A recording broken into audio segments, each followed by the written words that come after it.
والتاني على شماله والتالت على شماله. الله عليك يا حبيب والديك. ما كان خطير يا ولد. يا ليلة يا ليلة يا ليلة زرقاء. مساء الفل يا جماعة، وقعدة محلية جديدة بمناسبة انتهاء أول 3 جولات، والنهاردة ابتدينا في الجولة الرابعة، بس بمناسبة انتهاء أول 3 جولات من الدوري المصري. فعاوزين نثبت كده ونقعد يعني بعد كل 3-4 جولات نشوف ايه اللي لفت انتباهنا ومتوقعين ايه وايه اللي هيحصل. مفيش حاجة. انت مفيش حاجة لفتت انتباهي خالص. مفيش حاجة لفتت انتباهك يعني. فقاعد النهارده ومشرفنا الكابتن عمر. شكرا يا كابتن. وكابتن عمر مهتم بالسكاوتنج، محللنا الكبير ومحلل ويعني راجل اتفرج على كل الماتشات تقريبا بتاعت الدوري. فمفروض ان هو جاي يعني يلحقنا. وكابتن ياسو، لا انا جاي اتفرج يعني انا جاي اتفرج عليكم، جاي بحسه يعني جاي اتابعكم. لا يا باشا، انت منورين يا رجاله، منور يا كابتن عمر. اتفرجت عليه يا كابتن ياسين. اتفرجت على ماتشات الاهلي وحاولت اتفرج على ماتش بيراميدز وادي دجله، كان اول ماتش في الدوري، وندمت ان انا اتفرجت على الماتش ده. بس اتفرجت على كذا يعني كام ماتش تانيين. تمام. انا ما اتفرجتش على ماتش دجله اوبر. طب قولوا لنا انتوا. خلينا نبدا بالثلاثه الكبار الاول، اهلي زمالك بيراميدز. نبدا بالزمالك. شايفين اداء الزمالك ايه لحد دلوقتي؟ ده خش انت محللنا الكبير، عندك انت حاجات عن الزمالك. الزمالك داخل في فتره استقرار. داخل فتره استقرار، ماشي. ان هو جاب لعيبه، بدا يبقى فيه شكل واضح، بداوا يلعبوا كوره. بس هل انت شايف مثلا، انت اتفرجت، هل انت شايف الصفقات عملت حاجه غير الفينا؟ يعني سيبك من الفينا، هو لعب ماتش غير الفينا بدري قوي يعني، بدري قوي انا اجاوبك. بالظبط. بس الفينا لما جه باين اهو انا صفقه، بص عملت ايه من اول ماتش. ماشي. فده اللي بتكلم عليه، كنا اتكلمنا عليه قبل كده، ان الصفقات بتاعت الزمالك يا كده يا كده، يعني اما هتبقى جامده يا اما مش هتعمل حاجه. يعني انت كل الصفقات اللي لعبت، هل في صفقه لفتت انتباهك غير الفينا؟ ما انا بقول لك بدري قوي، حتى الفينا ده يعني ممكن انا مش عاوز اغلط نفس، او مش عاوز الناس، اصل دي غلطه بقت مشهوره عند الناس الزملكاويه، ان هو بيطلع السما بلعيب وبعد كده ما بيعرفش يسيطر عليه. فبدري قوي ماتش المقاولين ربع ساعه تلت ساعه اللي خدها، بعد ماتش بتاع مودر باين انه لعيب جامد. بس انت محتاج على الاقل 7-8 ماتشات كمان عشان اللعيب ده لما يتضغط وتبتدي انت تبقى ما عندكش حد غيره او هو اللي شايل الفريق، فتبتدي لما تكون مغلوب هيعمل ايه، لما يتضغط عليه من بدري هيعمل ايه. فدي كلها اسئله الجولات هي اللي هتجاوبنا عليها، لكن باين هو قماشها مختلف عن اللي موجود. عشان كده بقول لك مفيش صفقه جت اهلي او زمالك خيشت في الاول بعد كده بقت جامده. انا مش فاكر حد في يعني لا يعني مش كله، بس يعني اقصد بدري لسه ماشي. بس هو الفكره ان الزمالك انت شفته قدام المقاولين ما كانش اداء كويس خالص. قدام مودرن الشوط الثاني كانش اداء كويس، ورجعوا لورا وكانوا بيستقبلوا لعب، مع ان فرقه الزمالك انت المفروض انت نازل، انت هتكمل، هتدوس، انت معاك فرقه كويسه، معاك صفقات جديده، عايز تثبت للناس، عايز تثبت للجماهير ان انت فرقتك هتشد حيلها. بس انت قدام المقاولين كنت بتلعب اداء مش احسن حاجه، كنت ضد مودرن الشوط الثاني كنت انت اللي بتستقبل اللعب، وكان ممكن يتعادلوا وكل الكلام. بس خليني اقف عند الحته دي يا عمر، معلش واسالك فيها. انت دلوقتي شايف ان اداء الزمالك مش احسن حاجه، بس مع الاعتبار ان ده مدرب جديد، ده لسه ثالث ماتش ليه، معظم اللعيبه اللي بتلعب دي لعيبه جديده، فوارد جدا ان المدرب بيقول لك في الفتره دي انا اللي هاممني ان انا اجمع نقط على قد ما يعني ما اقدر، لحد ما الفريق ينسجم، لحد ما المدرب نفسه ياخد على الاجواء. ده مدرب اول مره يدرب هنا في مصر، اول مره يدرب في قاره افريقيا عامه، صح؟ ما اظنش ان هو درب في افريقيا قبل كده. فواحده واحده يقول لك ناخد على الاجواء، نخش، اهم حاجه ان احنا نجمع نقط دلوقتي. ده مش عيب خالص، ده مش عيب انك انت تبقى نازل. ممكن ااجل ان انا افرض سيطرتي واسلوبي من الاول لحد ما اجمع نقط واشوف. والدنيا عامه في الزمالك من الفرق اللي بتاخد مومنتم في الموسم نفسه، يعني هو ما يبداش الموسم جامد، لا بياخد المومنتم في الموسم نفسه، وتلاقيه عادي ممكن يروح ياخد دوري ويكمل. فده بيحصل وحصل مع الزمالك قبل كده، مش عيب. فهل انت شايف ان المدرب يانيك فريرا هو بيقول اللعيبه ووجهه نظر ان هو لا خلينا نلم النقط دلوقتي وبعدين حته الاداء لما برضه ياخد اكتر على الفريق وكده هيتحسن؟ مع الاقل لازم اشوف شكل للزمالك. انا لحد دلوقتي شفت 3 ماتشات ب3 اشكال مختلفه، مره بيستقبل لعب، مره هو اللي بيهاجم، مره بيلعب على المرتدات، مره في بيكريت هو الفرص، مره بيلعب عالي، مره بيلعب على فري كيكس. فانا مش لاقي باترن الباترن المعين اللي هيمشي عليه. انا هترجم بس عشان دي المفروض ده قاعده محليه يعني بس فهو مش لاقي النمط اللي هو هيمشي عليه. فانا مش عارف هو انا ممكن اشوفها انا بصراحه ممكن اشوفها عادي. لا كان ممكن اشوفها برضو ميزه انه يعني عمال ينوع بالظبط بينوع لغايه لما يشوف امكانيات لعيبته ايه، بينوع ما مش يعني راجل مش بس بيقدم فكره واحده وخلاص. عادي وقت ما بيلاقي ان هو لازم يستقبل لاعب ولازم يقفل زي ما عمل في اخر 3 ساعه مثلا ممكن تغييراته عليها علامات استفهام في مين اللي موجود في الملعب، لو جه في الجون مين يصنع لك فرص تاني. بس انا شايف في ال3 ماتشات مجمل اداء الزمالك كويس. انا شفت كويس الى حد ما ملامح كويسه، عدد صناعته الفرص عدد معقول في ال3 ماتشات، بالذات ماتش سيراميكا. انا ده من اصعب الماتشات للاهلي او الزمالك وبيراميدز عامه. ماتش سيراميكا مع علي ماهر انت عارف قد ايه ده ماتش رخم. سيراميكا اخر 13 ماتش خسروا من الزمالك، كسبوش ولا مره. انا فاهم بس اقصد انه ده ماتش رخم. تمام، ماتش اختبار في وقت بدري قوي. تمام، بس كان الزمالك لا انا كان بالنسبه لي معقول كعدد، معقول قوي صناعه فرص، اداء انا شفت كويس الى حد ما. واضح انه في طريقه معينه هو بيحاول ينفذها، اللعيبه بتحاول تسمع كلامه فيها، بيجرب مش بيتاخر قوي في التغييرات. فانا بالنسبه زي ما انت قلت فكره التنوع انا بالنسبه لي ميزه مش عيب، عقبال لسه ما يستقر على حاجه.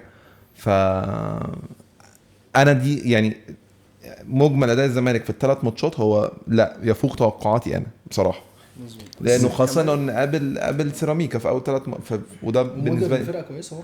ومودرن طبعا تعادل مع الاهلي. فمش الفكره ان هو احسن حاجه فيه ان هو كمان مش عنيد، يعني هو لا ان هو لازم يغير، فهلعب بألفينا لسه جاي مش فارق معايا انا هلعب بيه. هو ما عندش ما غيرش حاجه، لا انا مش هلعب بمهاجم مره كذا ومره كذا ومره كذا. بس الفكره ان في الزمالك انا مقلق من فكره اوضه اللبس.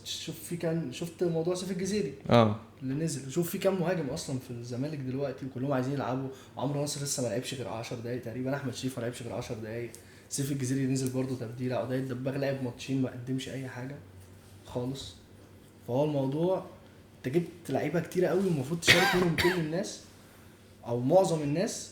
واحد زي احمد ربيع بتاع البنك السنه اللي فاتت لحد دلوقتي ما لعبش، مصاب. بس يعني انا على كل حال انا ما اعرفش، انا شايف انه المجمل للزمالك برضو ده يمكن ما اعرفش كابتن صدقي رايه ايه، بس انا بقول كده مش عشان يعني حبا في الزمالك على قد ما حبا في الصدقي، قلت امشي بس الدنيا في اول 3 لقاءات.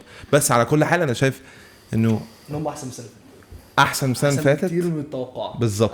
توقعك ايه الفرقه جايه لما نفسها بتتكلم في 7-8 لعيبه لسه جداد عاوز تدخلهم على الفرقه؟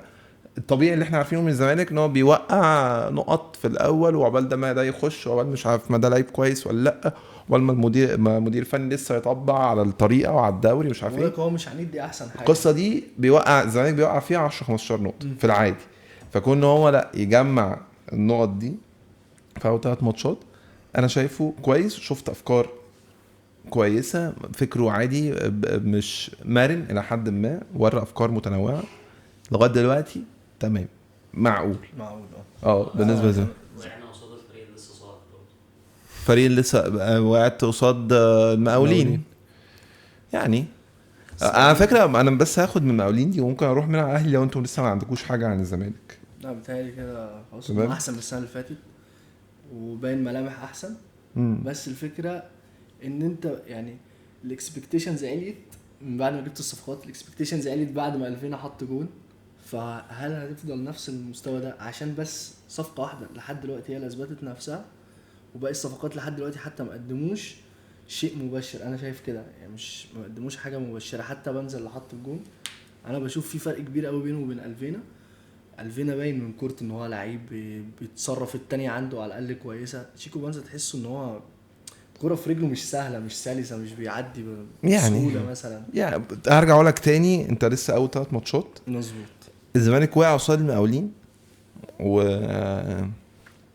ودي عامه من هي كنسل بقى دلوقتي الوان المقاولين، هيبقى من الفرق طلع الاهلي والزمالك بيراميدز بره من اللي هتشوف الماتشات كتير قوي قوي بتتلعب كده قصاد الثلاثه دول.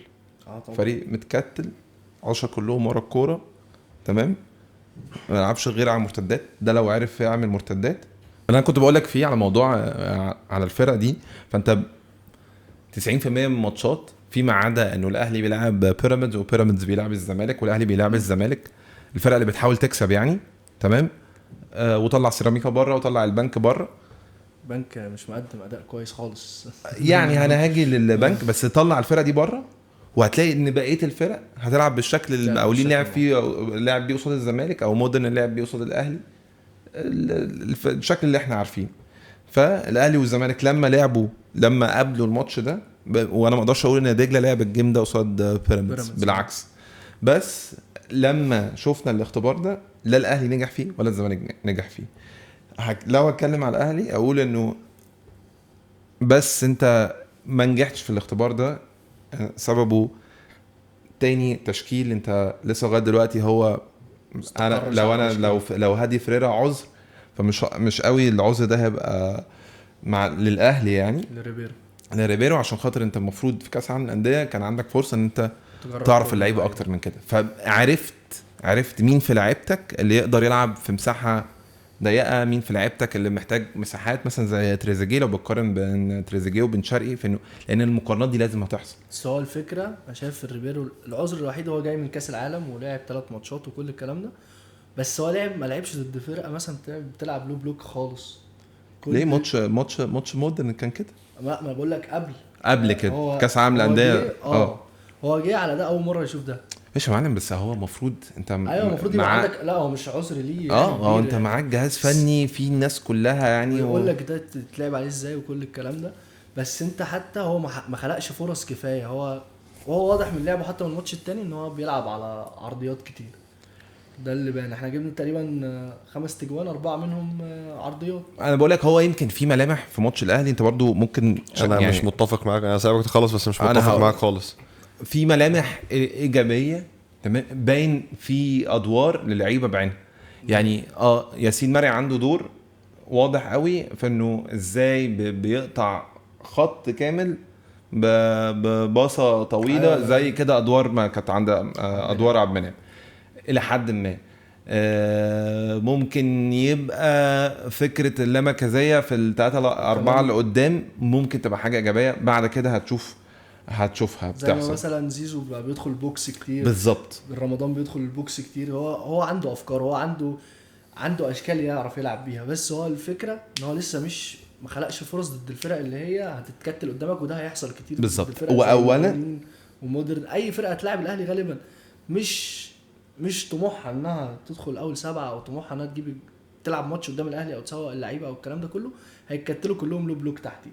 هو ما عرفش، هو حاليا بيخطط للموضوع ده، بيجرب الموضوع ده، بس هو فشل فيه ضد مودر وما قدمش اي حاجه. حتى الجولين اللي جبناهم كانوا واحده من كورنر واحده يعني واحده فاول واحده كور ثابته يعني. بس انا عشان يعني بالنسبه لي في موضوع الاهلي هو اللي يعني اللي محتاج ياخد باله منه انه لو الفرق اغلبها تتكتل قصاد الاهلي، فانت حلك ان انت بتحاول اول 10 دقايق ربع ساعه عشان تسحب على نفسك الماتش بدري فتعرف بعد كده يبقى عندك مساحات فتخلق هذا الكم من الفرص اللي تعرف تجيب فيه زي ما جبت في ماتش فاركو. تراك يا كابتن ياسين بقى انا مش متفق معاكم خالص بصراحه. انا شايف انا عندي مشكله دايما مع جمهور الاهلي ان هو جمهور عايز نتائج لحظيه بغض النظر عن اي حاجه تانية. فانا ما ينفعش احكم على الراجل ده ان هو خد فتره كاس عالم ولعب ماتشين في الدوري فابدا ابني وجهه نظر عن ان الراجل ده اللي بيعمله صح ولا غلط. ده بالنسبه لي لعده اسباب. اولا انت الراجل جه على كاس العالم على طول.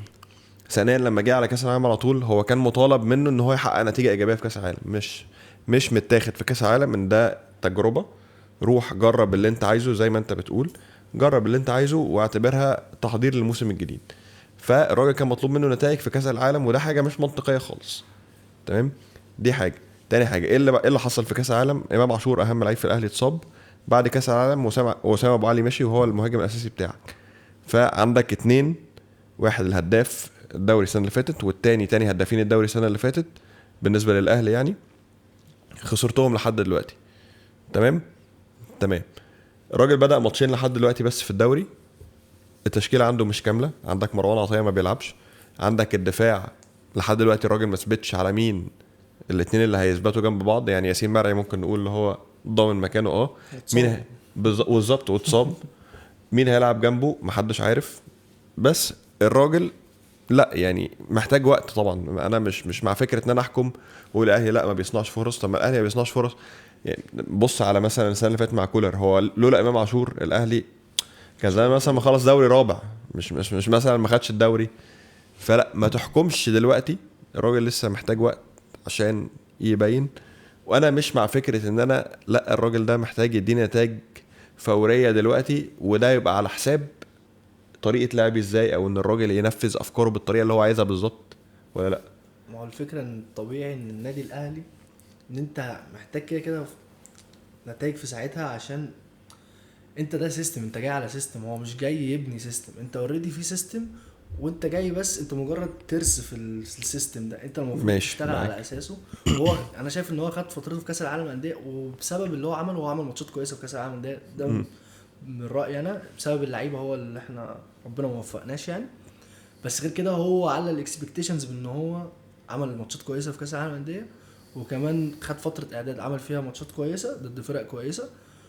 فالنادي فجماهير الاهلي فعلا هي مش تستنى، انت خدت، انا شايف ان هو ومش هو بس اللي يعني مش هو اللي على سقف التوقعات، هو كمان الصرف اللي انت صرفته، اللعيبه اللي انت جبتها اللي على سقف التوقعات. ما هو بقى ملوش ده ذنب في الصرف اللي انت صرفته ده. هو انا بتكلم هو ليه ذنب في ان هو متاح ليه. هل انت تقدر تقول انه دلوقتي ايا كان اسم مدير فني الاهلي، يعني هل انت دلوقتي تقدر تقول انه الاهلي ما عندوش كل الادوات بكل انواع اللعيبه اللي تقدر لك تلعب اي ماتش مهما كان عامل ازاي؟ يعني لو انت بتلعب ضد فريق متكلف، فريق رزل بيدافع، فريق بيضغطك من قدام، كل الانواع الماتشات دي انت عندك كل انواع اللعيبه اللي تقدر تطلعك، كل انواع اللعيبه اللي تقدر يعني هديك مثال كل سيناريو بالظبط. يعني انت في التلت اللي قدام ده انت عندك تريزيجيه وبن شرقي في ناحيه واحده اهو، تمام. فانت عندك انت عارف اهو انه انت تريزيجيه لعيب تحولات، عاوز مساحه يجري فيها، عاوز بس بن شرقي لعيب بيعرف يتصرف في مساحات ضيقه، بيعرف يشتغل كويس قوي مع الباك اللي بيلعب تحتيه، بيعرف يخش في عمق الملعب، لعيب كوره اكتر من تريزيجيه، صح كده. عندك زيزو، تمام، ما كانت عرضيات كده بيعرف يلعب في قلب الملعب، تعرف تستخدمه كلاعب رقم 8. سيبك بقى من التلت، انا ما عنديش اي اختلاف مع التلت اللي قدام ده خالص غير المهاجم. انا عندي مشكله كبيره مع محمد شريف. انا عندي مشكله كبيره مع ارجع بقى سيب الثلاثه اللي قدام او الاربعه اللي قدام باتنين نص الملعب الثمانيات، ارجع لي بقى من اول مركز رقم 6 للاربعه طقم دفاع. ما هو ده اللي احنا بنتكلم فيه. مفيش. لا ثانيه واحده بس، لا انا هقول لك اهو ايه مشكلتك في ايه مشكلتي؟ ما انت بتتكلم في تنوع بروفايلز، انا عندي مشكله. لا مفيش تنوع بروفايلز ولا في الرقم بتاع 6 ولا في رقم 6 ولا في المدافعين ولا الباكات عندك. ليه؟ هو ثواني بس، ثانيه واحده. من وقت حتى كاس العالم للانديه، بس خلاص يعني سيبك من كاس العالم للانديه.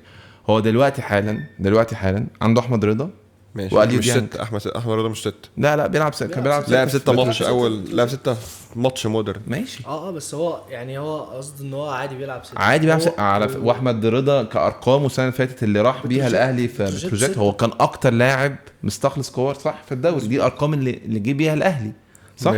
فهو لا راجل بيلعب في المركز ده، بروفايل مختلف، ستايل مختلف من لعيبه الستة، وده يعني ده رايي، هو بس ستايل مختلف. مش لازم ابقى بتمرمغ في التراب عشان بيتقال عليا لعيب 6.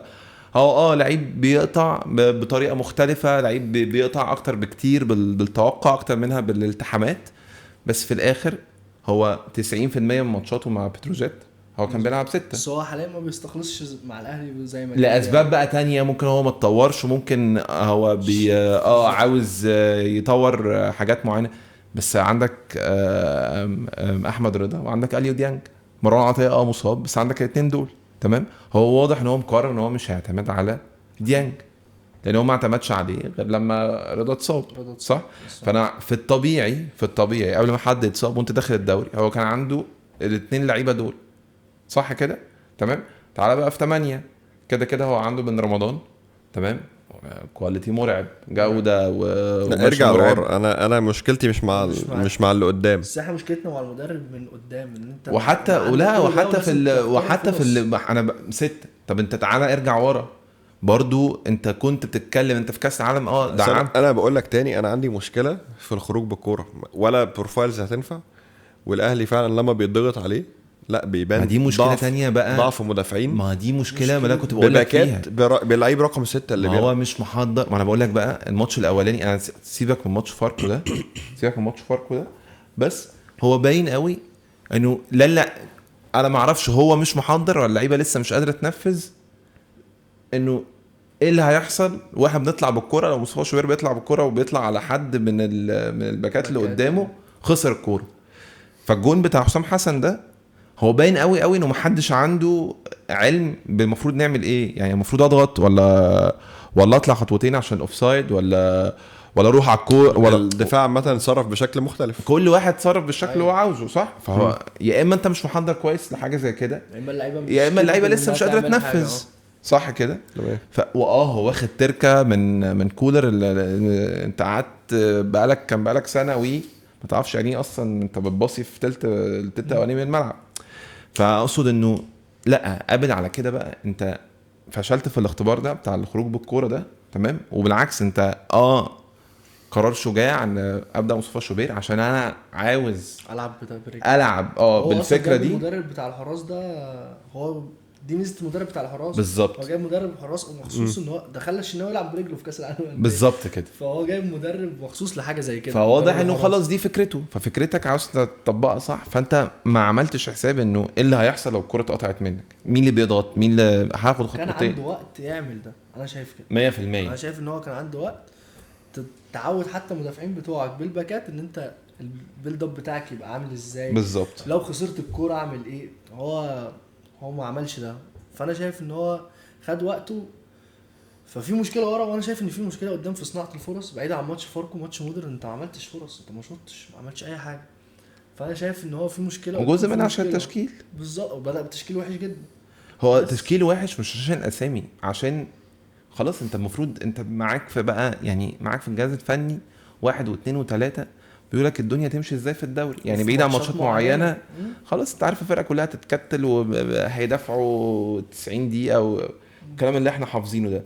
فالاسامي اللي انت تختارها، فانت في نعمه محدش غيرك فيها، ولا حتى بيراميدز معاك جميع انواع اللعيبه. والنادي والاداره باعت لك ان انا خلاص جبت لك نادي الاحلام بالظبط. ما تستناش من الجماهير انها هتصبر عليك، مستنيه منك بالزبط. ان انت تتعادل مع مودرن او تتعادل حتى مع بيراميدز مثلا. ماشي يا جماعه، يلا نروح نشيل الراجل من بكره الصبح يا ابني. لا طب يا ابني هو يا كده احنا بنتكلم انه اول 3 ماتشات ايه الملامح اللي انت اول ماتشين ايه الملامح اللي انت شفتوه مع كاس العالم للانديه. انا بس بقول لك انه هو مش هيعرف يعلق على شماعه لعيبه. يعني قول لي اللعيبه لسه محتاجه وقت اكتر عشان تنفذ افكاره، تمام. هو باين قوي ان هو عاوز يستحوذ، بس هتستحوذ من غير ما تصنع فرص كتيره قوي في الماتش. هيبقى ايه لازمه الاستحواذ؟ تستحوذ وانت ما عندكش فكره انت محتاج تعمل ايه لما فريق يبقى عنده انت لسه كل ده بتهزر، صح؟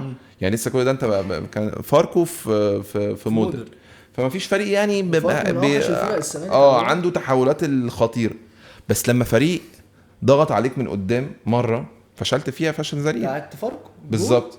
فبس بقول لك انه ايه اللمبه اللي ممكن محتاج تنور له عشان بقى اي حد اهلاوي حظه حلو، تمام، انه ده حصل في اول ماتش بالظبط. فانت بقيت عارف انه الماتشات اللي بعد كده 5-6 ماتشات لا القطر هيمشي وهتدوس بقى، هتقابل بيراميدز، هتقابل الزمالك، كده تمام. مش معنى كده انه انت تروح تمشيه دلوقتي.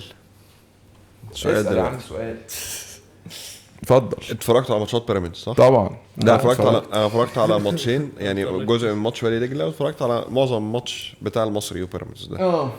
هل انتوا مقتنعين باداء بيراميدز دلوقتي؟ والراجل هو قاعد معاهم بقاله 2-3 مستقر، فريق بطل افريقيا، استقرار فني، استقرار في اللعيبه، في القوام الاساسي يعني للفريق، كل حاجه ماشيه زي السكينه في حلاوه. هل حد فيكم مقتنع لحد دلوقتي باداء بيراميدز؟ لا لسه ما جابوش. لا لسه. انا كنت اول حاجه بيراميدز اول سنه جاي فيها الراجل ده كانوا بيلعبوا كوره حلوه قوي، مش اللي فاتت اللي قبلها، كانوا بيلعبوا كوره حلوه قوي قوي قوي. السنه اللي فاتت ما لعبوش كوره حلوه، بس ايه كانوا بيكسبوا بقى، يعرفوا يكسبوا، المينتاليتي بقى صح. كل حاجه. كانوا بيلعبوا يعني في ماتشات فعلا بيراميدز مش كويسه خالص، بس وصلوا ان هم كانوا بيعرفوا يكسبوا ايا كان ماتش ايه. انا متعادل خسران انا لازم اكسب. ايوه. فدي بقت عندهم، ما كانوش بيلعبوا احسن حاجه كاداء، كان الموضوع كله متعلق قوي على الشيبي، على مايلي، على الناس دي. بس السنه دي ولا باين لهم ده ولا باين لهم ده، يعني ما شفتش اداء كويس. هو كسبوا ماتش الاسماعيلي كده، يعني الماتش الاسماعيلي كسبوه، ما كانوش كويسين بس عرفوا يكسبوا في الاخر. وبرضو ده بسبب الاسماعيلي نوعا ما. لا ما نيجي الاسماعيلي، بس اقصد انه طبعا الماتشات اللي لعبوها مش يعني مش مكملين على السنه اللي فاتت، ده واضح يعني. انا ما اعرفش بقى اللعيبه عشان فنشت السيزون اللي فات كويس قوي وانت واخد افريقيا، فده مع مدرب زي ده صعب. مدرب زي ده انا فعلا متعصب منه. ليه طيب؟ لا مستفز لابعد الحدود، مدرب مستفز عشان اللي بيعملوا على الخط ده. ما احنا اتكلمنا في القصه دي، وهو اصلا طلع قال لك الموضوع ده، طلع قال لك هو بيعمل كده عشان الجماهير. بس لا مستفز كل ما علينا وهو مستفز ولا لا. طيب احنا مش مقتنعين، لو عايز تاخد اجابه احنا مش مقتنعين، يعني مش مبسوطين. حاجه ما ترضيش ربنا. ايه بقى عاوز توصل لايه؟ مش عايز اوصل ان ده اول الدوري، فده طبيعي جدا انك هتلاقي الفرق كلها بتبدا واحده واحده. طيب ماشي، ما احنا ما قلناش حاجه، بس بقول لك ايه الاشارات اللي انت محتاج تاخد بالك منها. انا ما بقولش ان يلا بينا نمشي ريبيرو بكره الصبح، ما بقولكش كده. بيراميدز ما مشوش حد او جابوا حد، هو مش محتاجين يجيبوا حد بالظبط. فايه السبب ان يخلي الفرقه تريح؟ وخلي بالك احنا السيزون عندنا لما بيخلص التاني بيلحم فيه، فما بتلحقش تاخد الراحه. الا السنه دي خد بالك، بس السنه دي اول سنه من سنين تاخد الراحه دي كويسه. طبعا، بس مش كبيره برضه يعني شايف انها مش كبيره. فايه اللي يخلي بيراميدز مستواه يقل بالطريقه دي؟ فده السؤال. تشبع البطولات، خدوا بطولات كتير عامه خلال السنتين اللي فاتوا، لو خدوا حاجه زي دي ماشي. طب حد فيكم اتفرج على الاسماعيلي عامه؟ انا ما شفتش اي حاجه الاسماعيلي. انا اتفرجت عليهم في ماتش بيراميدز، اتفرجت على كله. والنهارده قبل ما نصور على طول كان بيلعبوا الطلائع وكسبوا. لا هم كسبوا ماتش، كسبوا بالعافيه. طلع مطرود منه لعيب في اول 5 دقايق. الباك الشمال. طب الاسماعيلي ايه النظام؟ هينزل؟ هيهبط؟ ده تصريح. هيهبط يا حس؟ ايه التصريح؟ قوله تاني كده عشان الاسماعيلي هيهبط. بص الاسماعيلي هيقطع لو في اكتر حاجه اكتر من الهبوط هينزل لها. ايوه ما اعرفش السنه اللي فاتت الدنيا اتلحقت، دي هتبقى اول سنه تقريبا فريقين من الاسماعيليه يهبطوا مع بعض. لا هنتكلم على الكهرباء دي. لا رضا شحاته، كابتن رضا شحاته عامل اداء اسطوري مع الكهرباء. هياخد الاسماعيلي ويهبط برضه. بس هقول لك بس يعني انا ما اعتقدش برضو الناس متوقعه حاجه مستنيه اي حاجه تاني في الاسماعيلي. يعني هو كلها مشاكل بره الملعب. وغير كده ازاي الاسماعيلي فريق زي الاسماعيلي هو موقف له القيد يعني احنا عارفين، بس ازاي الاسماعيلي ما يبقاش عنده لعيب واحد قادر يلعب كوره بجد؟ مفيش لعيب واحد انا اعرفه، ما اعرفش غير اسمه ايه ده، اسمه مروان حمدي ولا اسمه مروان حمدي. وهو في بس لعيب واحد كويس يعني اللي احنا اتكلمنا عليه اللي هو محمد خطار ده، ومش هيشيل لك فرقه ولا عنده 19 سنه او حاجه كده. بس فعلا الفرقه كلها ما فيهاش. هو ده اللي انت كنت قايل ان هو بياخد 5000 جنيه؟ يا احمد كابتن احمد بياخد 60000 جنيه في السنه تقريبا، 5000 جنيه في الشهر، 90000 في السنه. ومطلوب منه ان هو يلعب كوره ويأدي ويشيل الفرقه. لا هو شايل الفرقه بس ما شاء الله عليه، هو لعيب كويس. بس ازاي يبقى انا عندي منظومه كامله ما فيهاش لعيب واحد بيلعب كوره؟ الحارس بتاعهم برضو كويس بس ما عندهمش لعيب بيلعب كوره بجد. اتفرج على ماتشات الاسماعيلي هم مش ما عندهمش المهنه، ما عندهمش القدره ان هم يلعبوا كوره. لا بس هو اصلا الاسماعيلي كده مع ان هو فقد حاجات كتير قوي في السنين اللي فاتت. أيوة. انا شايف ان هو بصراحه يعني فقد اهم حاجه فيهم، او فقد حاجتين مهمين قوي في هويه اسماعيليه عامه، انه بقالي كتير قوي بقالنا سنين بنشوف الاسماعيلي الفرقه بتستقبل لعب واحنا مش متعودين على كده. في ماتشات اهلي زمالك حتى هو بيلعب فرقه لسه صاعده على طول الاسماعيلي هو الطرف الاضعف في الماتش، الطرف اللي بيجري ورا النتيجه في 90% من الماتشات. والحاجه التانية اللي من الهويه بتاعت اسماعيليه انت على طول بتشوف لعيبه صغيره كويسه. بالظبط. انت ما فيش ولا لعيب بقالنا سنين ما فيش ولا لعيب صغير الاسماعيلي يعني. انت بعت عمر الساعة، بعت عبد الرحمن مجدي. عبد الرحمن مجدي. عبد الرحمن مجدي كان معروف من قبلها بس برضو حتى دول ما اقدرش اقول لك ان هم كانوا زقين مع الاسماعيلي يعني فاهم. عكس طبعا انا مش عاوز اخش في مقارنات بس بقول لك انه في الاسماعيلي خسر عدد كتير قوي في ال7-8 سنين اللي فاتوا. بس اهمهم موضوع انه حاجه ليها علاقه بالهويه اصلا بتاعه الفريق. انا مش بقول لك على الكوره 90% من الماتشات كل ما تفتح الماتش تلاقي الاسماعيلي بتاخر في النتيجه وبيجري ورا النتيجه والجماهير بتزعق وبتتخانق ومش عارف ايه وبتضغطوا على الحكام ماشي. والدنيا السنه اللي فاتت اتلمت أيوة. في موضوع الهبوط طبعا. مستحيل يحصل ده السنه دي مستحيل. لا وكمان هم المره دي بعد اللي حصل ولغوا الهبوط هم طلعوا من قبل ما الدوري يبتدي اللجنه حتى بسبب موضوع الاهلي والانسحاب وكده قال لك ما فيش حاجه تتغير هو ده اللي هيحصل. الفرقه هتهبط اللي هينسحب هيتخصم منه كده كل حاجه اتقالت هو مش هيتغير ما ينفعش.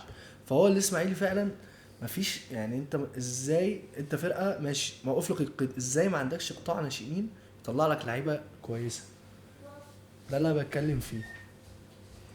تمام. خلينا بقى ننقل من على الاسماعيلي. هل انت في اي لعيبه بره بقى الاهلي والزمالك وبيراميدز بره الثلاثه الكبار هل في لعيبه لفتت انتباهك براهم؟ انت معاك لسه لعيبه انا سامعها. لا اللي احنا اتكلمنا عليهم وهتكلم عليهم تاني ماشي. قول في محمود عماد ده بيلعب فين في البنك الاهلي ومركزه ايه؟ 6. تمام. لعيب خطير لأبعد الحدود خطير. ليه بقى يعني لعيب 6 متكامل. طب ما تقول لي كده ايه عشان الناس وهي بتتفرج مش يعني انا ممكن اكون بتفرج على ماتش عادي عشان بتفرج وعاوز اعرف النتيجه وممكن بتفرج زي ما انت بتتفرج كده اطلع لعيب عشان تطلع لعيب وتشوفه بيعمل الحاجات اللي المفروض مركزه يعملها ولا لا. فلعيب اهلا وسهلا كابتن صدقي. لا كابتن صدق كابتن عمر كابتن صادق. فقول لي كده يعني انت ابتديت بمحمود عماد قول لي هو بيعمل ايه من الحاجات اللي المفروض مركزه يعملها مثلا. وهتشرح لنا طبعا عشان لو في كلام انجليزي ولا حاجه. لا من غير كلام انجليزي ان شاء الله. فهو مثلا لعيب ال6 مطالب انه دايما ظهره للجون بتاع الخصم. تمام. فلفتك وانت بتستلم الكوره. ايوه دي اسمها ايه بقى؟ ملهاش اسم. لا ماشي. دي عادي.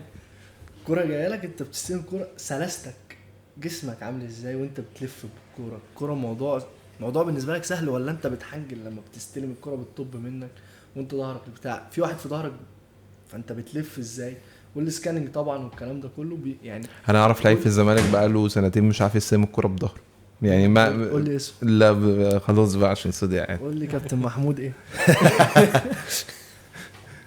بس يعني تمام فدي من الحاجات اللي المفروض المركز يعملها مثلا. هو بيعمل حاجات زي دي كويس. الشيلدنج كلنا عارفينه مثلا. لا مش كلنا عارفينه محتاج ماشي. تشرح. كوره جايه مع قرابه مثلا واحد جاي في ظهرك انت بتحمي الكوره ازاي تشيلد الكوره بتاعتك بتحجز جسمك عامل ازاي كده. بيطلع بساط الكسره للخطوط بساط الطويله كل ده بيعمله كويس. انا شايف انه بيغطي مركزه ازاي بيغطي مركز غيره ازاي. لو هو مثلا في باك طلع فهو بيغطي مركزه ازاي. فكل الحاجات دي مثلا موجوده عند لعيب زي محمود عماد. تمام. فهو ظاهر. فده اول لعيب انت متوقع انه العين هتروح عليه بدايه من يناير. اتكلمنا على قلاوه بس اتصاب. هنتكلم عليه تاني بقى. شفتوه في ماتش الزمالك عمرو قلاوه؟ انا ما شفتش ماتش الزمالك كله بصراحه. شفته انا شفته بس مستنيك بقى تقول لي هو عجبك ليه. شفت يعني كرة يعني زي ما قلت لك في محمود عماد هو بقى بيعملها بطريقه احلى بكتير. ستايله احلى يعني. ستايله احلى. لا هادي بطريقه ان هو بيستنى. هو مش مجرد بس بيباصي هو بيمسك الكرة لحد ما يلاقي الباصه. يعني هو استلم انا هفضل مستني وهشيل الكرة بتاعتي والكرة بتاعتي هتفضل معايا وانا هادي لحد ما الباصه تتفتح واطلع باصه صح. مش هطلع اي باصه وخلاص. وفوق ولفات وبيلف ازاي بيتحرك ازاي على طول متاح لزمايله وازاي هو اصلا يعني مثلا انا في بوقفه بتاعتي او تحرك بتاعي امنع مسار باص اصلا من غير ما تتلعب، انا اصلا ما ظهرتش. فدي مش هتبان مثلا لو حد يتفرج عادي، بس انا ما ظهرتش، بس انا ازاي منعت باصه كانت ممكن تبقى خطر من غير ما اظهر اصلا. فدي برضو من الحاجات اللي بيعملها، وده يعني انا شايفه اكتر لعيب هو اللي هيتشاف. ممكن ازود معاك لعيب؟ اتفضل. زود يا باشا براحتك. ينفع؟ اتفضل. هو لعيب مش غريب على الدوري، بس غريبه بالنسبه لي انه لغايه دلوقتي ما راحش فريق كبير، وحتى في السنين اللي فاتت. ايه ممكن نتوقع. غنام محمد طبعا. غنام نزل في ماتش الاهلي ونزل في ماتش الزمالك، لعيب خطير. وانا بالنسبه لي اول حاجه مستغربه ان هو ما بيلعبش اساسي. تمام. نزل في ماتش الاهلي حوالي 10 دقايق ربع ساعه. كعادة الفرقه المصريه، انت اخر 10 دقايق ربع ساعه ومتعادل مع الاهلي. تمام.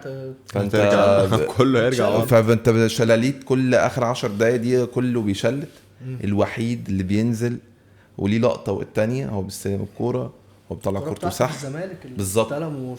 وهو لعيب عنده امكانيات واضح، من يعني اقصد واضح في عدد دقايق قليل قوي قد ايه هو مؤثر. امكانياته، ومش خايف ان هو بيلعب في اخر 10 دقايق ربع ساعه وفرقته متعادله او نزل ماتش الزمالك نفس القصه، بيدربل كويس قوي، او بقدرته في الحفاظ على الكوره هايله، مع ان هو عادي ما بيخافش ياخد الريسك ان هو يرقص ولا يدي كوبري ولا يلعب بوش رجله الخارجي باصه فيها ريسك او كده. الى حد ما بيشوط كويس. فدي كلها مواصفات في لعيب مفروض 6.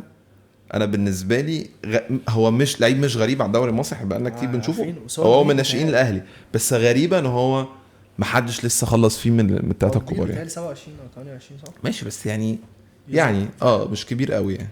طب مين تاني يا كابتن عمر لفت نظرك في مراكز مختلفه؟ ما فيش للاسف. توفيق بيلعب وحش قوي السنه دي. توفيق محمد بس ماشي، ممكن على السنه اللي فاتت انت كنت ده من اللعيبه اللي احنا اتكلمنا فيها قبل كده، وانا خايف ظن والله. هو بيلعب قول لنا طيب اشرح لنا بيلعب فين. بيلعب بتروجيت باك شمال.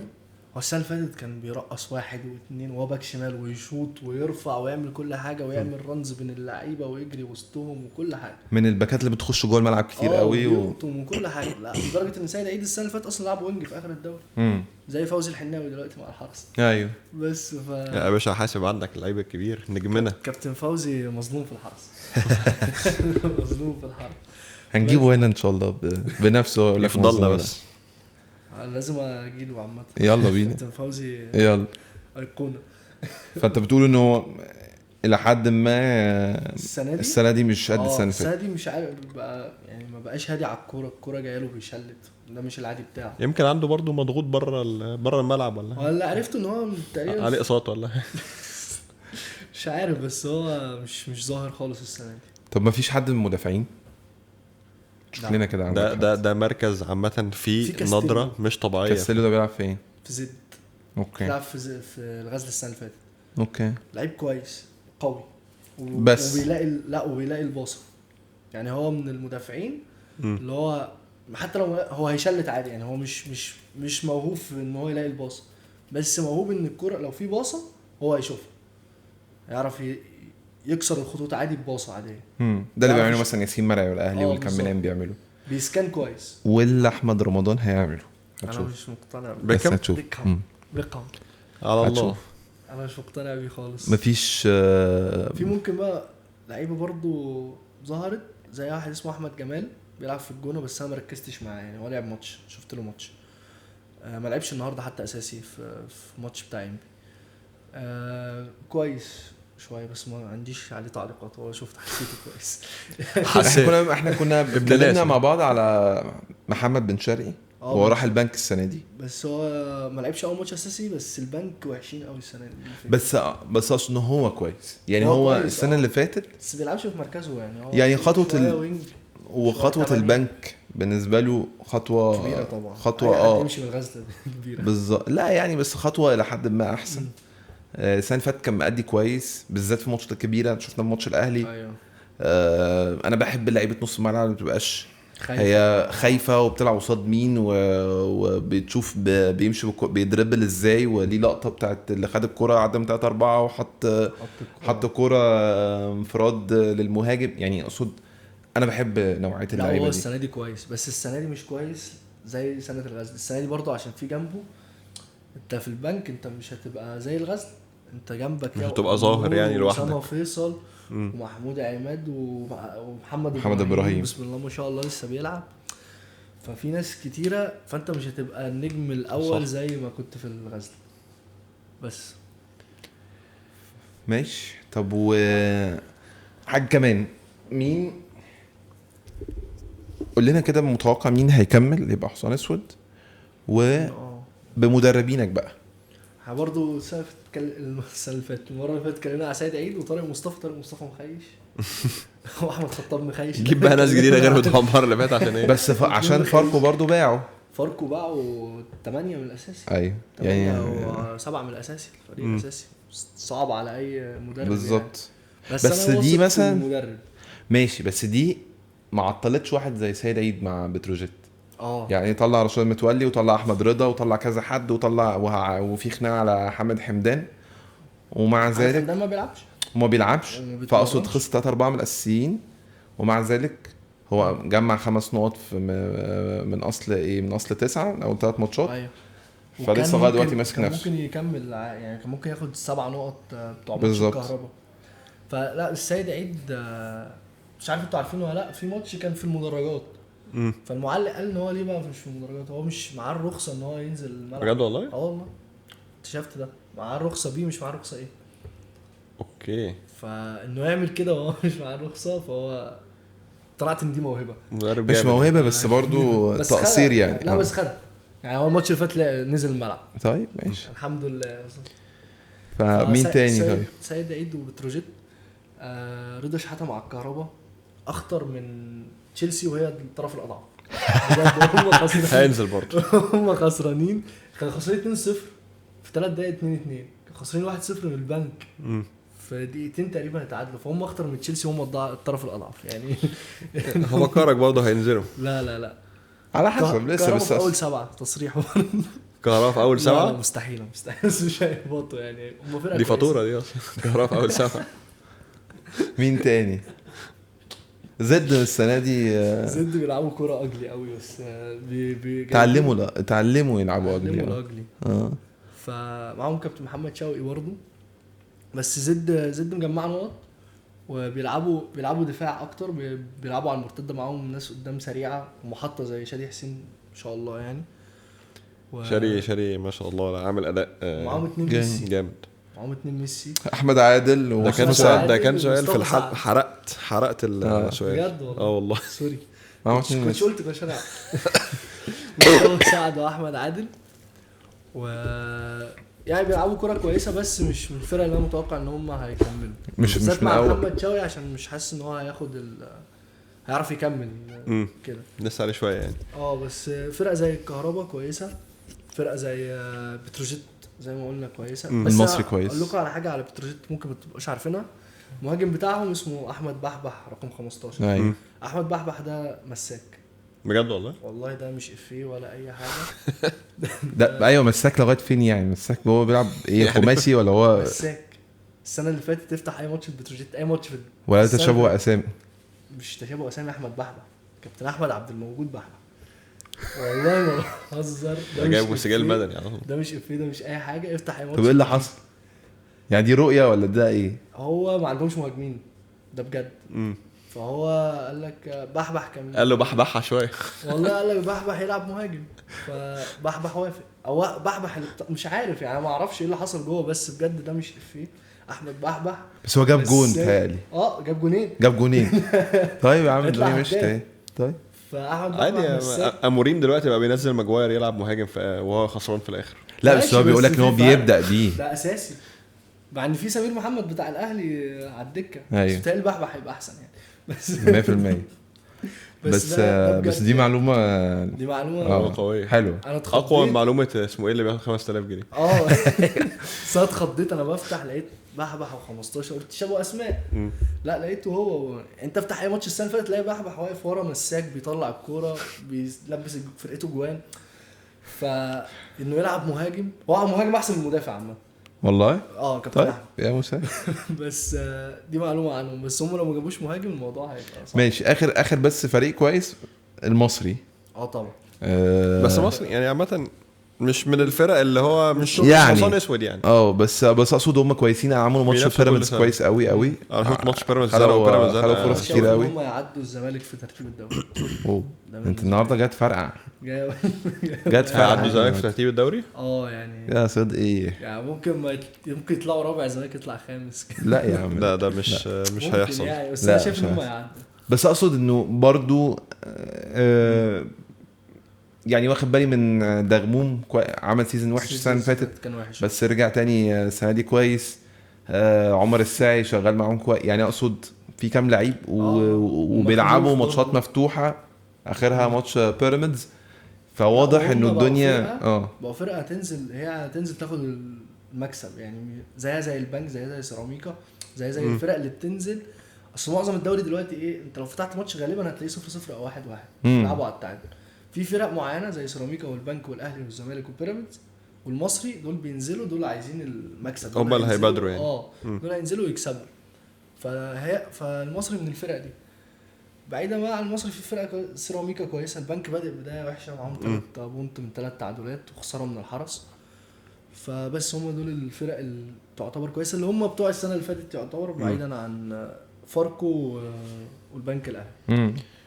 بس زي الفل. هم دول هنشوف. انا بس عايزكم زي ما انتوا كده محدش يتحرك من قدام الشاشه عشان في فقره تكمله والله ان شاء الله نثبت برضو عليها مع فقره المحليات. طب اقول السلام عليكم لا ما تقولش السلام عليكم.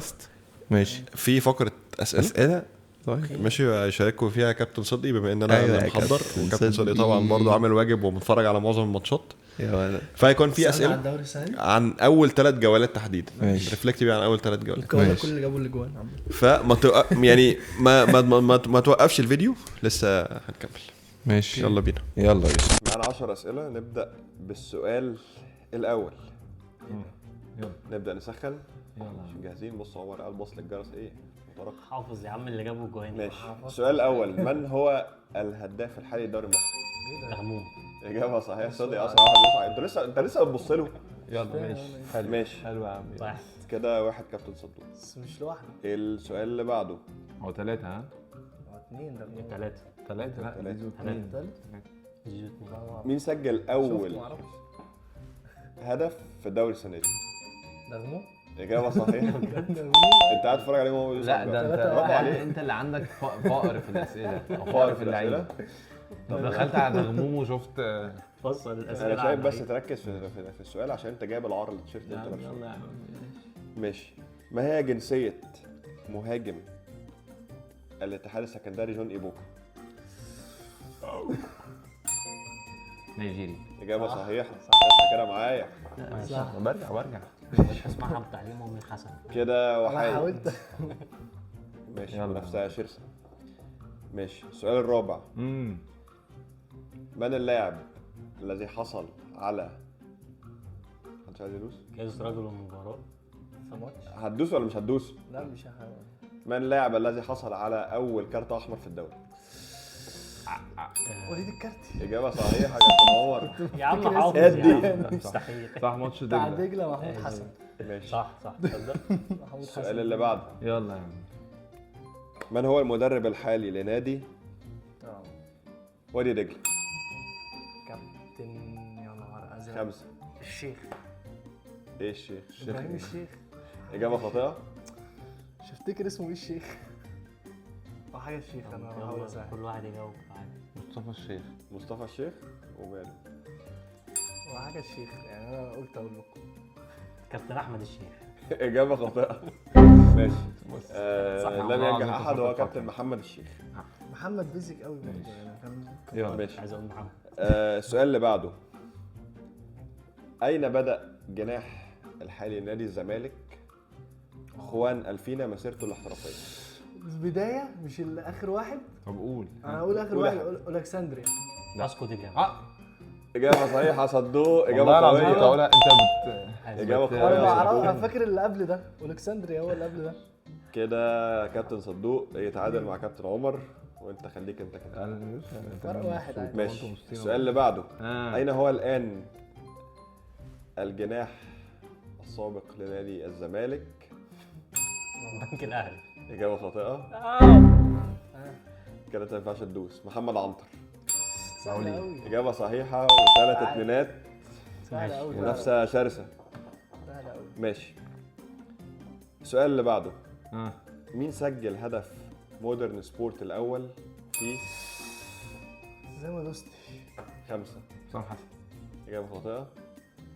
في مباراه الزمالك. ما ينفعش تدوس تاني، ايه ما يعني؟ ينفعش تدوس تاني. هو ايه؟ لا قوانين جديده. ونش. اجابه صحيحه. معلش ماشي في شوية. نفسه. كابتن عمر 3 نقط. اقول لك اللي رفع واللي حط لا ما الهيد. قلتش في نفسه. اللي رفع علي فوزي. طب مين اللي حط الهيد؟ هيد؟ لا مش دي كلها معلومات على الفاضي. ماشي. ماشي. 3-2-2. كابتن علي. ماشي. كابتن عمر لو جاوب على اي سؤال من السؤالين الجايين يبقى خلاص كده. لا بس والله. ممكن كسب. اسيب ده.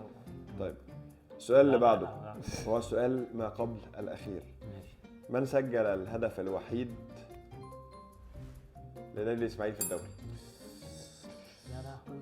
ما اتفرجتش على الماتش. 4 لسه شايف السكور. 3 1-0. اسمه حاجه حمدي باين. حاجه حمدي. ماشي. تعرفوا؟ لا انا ههبط. خلاص عرفت اجابه خاطئه. عرفت افتكرت. محمد عمار. بس اجابه كان هو صحيحه 5. وكابتن عمر يحسمها. ولكن هنلعب السؤال الاخير ده فور فن. ماشي يلا. من هو بس المدرب حلو. الحالي لنادي الجونه؟ 5 ثانية 4 احمد مصطفى ده. اجابه صحيحه وكابتن عمر اكتساح. يا ولا 5 اتنينات. لا ده انت فرق عن براحتك في الحلقه. أنا لازم اقول لا، بتفرج. كابتن عمر بيسافلت تيم جيم اون صح، في ده اول حصل. ده حصل. اول مكافاه. لا ده مجرد ايه اول مكافاه دي؟ حلاوة روح. مكافأة يا مكافأة. انت بتغلط؟ ماشي ماشي. خلاص. ماشي. انا مش عارف اقول ايه بصراحه، والله ما عارف ما اقول تقولش حاجه يا باشا خلاص. مين اللعيب السريالي؟ ماشي يا جماعه. بس طيب اتعلمنا بعد كده ان احنا نذاكر. صح. انا نتفرج ما ذاكرتش، عادي، انا ما مش ذاكرتش مذاكرة. كفايه بصراحه. انا اتفرجت بس انت اتفرج بس. انت بتصور لسه؟ طيب خلاص. ماشي يا جماعه ودي هتبقى يعني المفروض نهاية تبقى فقرة فقره الأسئلة. ثابته. تمام. احنا بس قلنا نلعب اسئله كده ونختمها باسئله بس، ولكن هيكون في فقره ثابته بعد كل، انا ما اقدرش اقول كل جوله، بس كل 3 4 جولات يعني. هو يعني كل 3 4 جولات هنشوف ايه اللي حصل في الدوري المصري، ونتكلم عن لعيبه ما حدش لسه شافها، وها يعني عمر هيساعدنا في ده أنا كله موجود. صح؟ فماشي. شكرا جزيلا. خذونا الجوله الجايه. شكرا. والتاني على شماله والتالت على شماله. الله عليك يا حبيب والدينا.